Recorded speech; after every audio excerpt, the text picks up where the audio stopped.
La finale di ritorno di Coppa Italia di Lega Pro tra Catania e Padova sarà a porte chiuse per le due società. Dopo gli scontri avvenuti con l'invasione di campo a Leuganeo dei tifosi etnei, scattano due sanzioni: 10.000 euro di ammenda per il Catania Calcio, 5.000 euro di multa per la società del calcio Padova, amareggiati per questa decisione i vertici biancoscudati. Ci rende ancora più vittime di questa situazione, sia noi come società che i nostri tifosi, che hanno mantenuto la calma pur trovandosi contro dei teppisti che gli lanciavano addosso di tutto. Quindi noi non possiamo che essere rammaricati da tutto questo, perché questa partita verrà ricordata non per la vittoria del Padova, ma per questi episodi che ci sono stati, e perché appunto sia noi che i nostri tifosi ne subiamo soltanto un danno. Il giudice sportivo chiude lo stadio Massimino di Catania per una partita casalinga della squadra, ovvero il prossimo 2 aprile, data in cui era previsto il match di ritorno contro il Padova. Le multe alla società si rifanno ai comportamenti tenuti dai tifosi. I sostenitori biancoscudati in tribuna est, raggiunti dal lancio di petardi e fumogeni tirati dagli etnei durante l'invasione di campo, li hanno raccolti e rilanciati verso i catanesi che erano dentro il campo.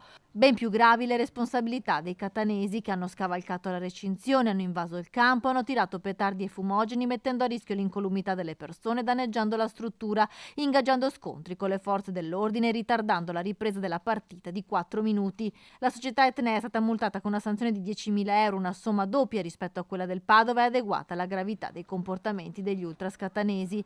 Negli scontri con la polizia intervenuta all'interno dello stadio per riportare gli ultras nella curva a nord, 8 poliziotti sono rimasti feriti riportando contusioni, e un dirigente della questura responsabile del servizio, accusato un malore, si trova tuttora ricoverato sotto osservazione nel reparto di cardiologia.